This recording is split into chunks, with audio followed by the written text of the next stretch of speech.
Stone Fox, Chapter 2, Little Willy.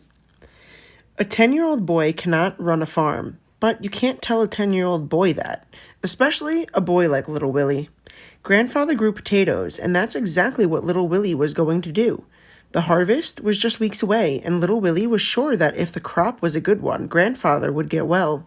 Hadn't Grandfather been overly concerned about the crop this year? Hadn't he insisted that every square inch of land be planted? Hadn't he gotten up in the middle of the night to check the irrigation? "Gonna be our best ever, Willy," he had said, and he had said it over and over again. Yes, after the harvest, everything would be all right. Little Willy was sure of it, but Doc Smith wasn't. "He's getting worse," she said 3 weeks later. "It's best to face these things, Willy. Your grandfather is going to die. He'll get better, you'll see. Wait till after the harvest." Doc Smith shook her head. "I think you should consider letting Mrs. Peacock in town take care of him, like she does those other sickly folks. He'll be in good hands until the end comes." Doc Smith stepped up into the wagon. "You can come live with me until we make plans." She looked at Searchlight. "I'm sure there's a farmer in these parts who needs a good work dog." Searchlight growled, causing Doc Smith's horse Rex to pull the wagon forward a few feet.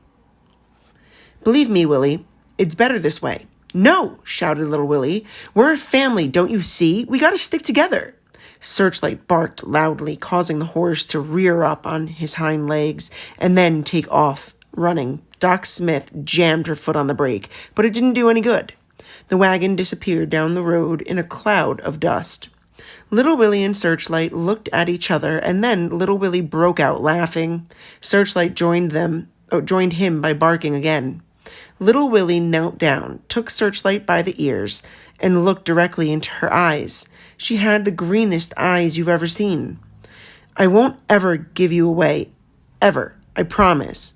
He put his arms around the dog's strong neck and held her tightly. "I love you, Searchlight." And Searchlight understood, for she had heard those words many times before. That evening, Little Willy made a discovery. He was sitting at the foot of Grandfather's bed playing the harmonica. He wasn't as good as Grandfather by a long shot, and whenever he missed a note, Searchlight would put her head back and howl. Once, when Little Willy was off-key, Searchlight actually grabbed the harmonica in her mouth and ran out of the room with it. "Do you want me to play some more?" Little Willy asked Grandfather, knowing very well that Grandfather would not answer. Grandfather had not talked, not one word, for over 3 weeks. But something happened that was almost like talking. Grandfather put his hand down on the bed with his palm facing upward. Little Willy looked at the hand for a long time and then asked in a whisper, "Does that mean yes?" Grandfather closed his hand slowly and then opened it again. Little Willy rushed to the side of the bed. His eyes were wild with excitement. "What's the sign for no?" Grandfather turned his hand over and laid it flat on the bed. Palm down meant no. Palm up meant yes. Before the night was over, they had worked out other signals in their hand and finger code. 1 finger meant "I'm hungry," 2 fingers meant water. But most of the time, Little Willy just asked questions that Grandfather could answer either yes or no.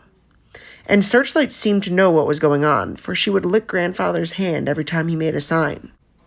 The next day, Little Willy began to prepare for the harvest. There was a lot of work to be done. The underground shed, where the potatoes would be stored until they could be sold, had to be cleaned. The potato sacks had to be inspected and mended if need be. The plow had to be sharpened, but most important, because Grandfather's old mare had died last winter, a horse to pull the plow had to be located and rented. It was going to be difficult to find a horse because most farmers were not interested in overworking their animals for any price. Grandfather kept his money in a strong box under the boards in the corner of his bedroom. Little Willy got the box out and opened it. It was empty, except for some letters that Little Willy didn't bother to read. There was no money to rent a horse. No money for anything else, for that matter. Little Willy had no idea they were broke. Everything they had needed since Grandfather took sick Little Willy had gotten at Lester's general store on credit against this year's crop. No wonder Grandfather was so concerned. No wonder he had gotten sick. Little Willy had to think of something quick. It was now the middle of September. The potatoes they had planted in early June took from 90 to 120 days to mature, which meant they must be harvested soon. Besides, the longer he waited, the more danger there was that an early freeze would destroy the crop. And Little Willy was sure that if the crop died, Grandfather would die too. A friend of Grandfather's offered to help, but Little Willy said no. Don't accept help unless you can pay for it, Grandfather had always said, especially from friends. And then Little Willy remembered something. His college money. He had enough to rent a horse, pay for help, everything. He told Grandfather about his plan, but Grandfather signaled no. Little Willy pleaded with him, but Grandfather just repeated no, no, no. The situation appeared hopeless, but Little Willy was determined. He would dig up the potatoes by hand if he had to, and then Searchlight solved the problem. She walked over and stood in front of the plow. In her mouth was the harness she wore during the winter when she pulled the snow sled. Little Willy shook his head. Digging up a field is not the same as riding over snow, he told her, but Searchlight just stood there and would not move. You don't have the strength, girl. Little Willy tried to talk her out of it, but Searchlight had made up her mind. The potato plant grows about 2 feet high, but there are no potatoes on it. The potatoes are all underground. The plow digs up the plants and churns the potatoes to the surface, where they can be picked up and put into sacks. It took Little Willy and Searchlight over 10 days to complete the harvest, but they made it. Either the dirt was softer than Little Willy had thought, or Searchlight was stronger, because she actually seemed to enjoy herself.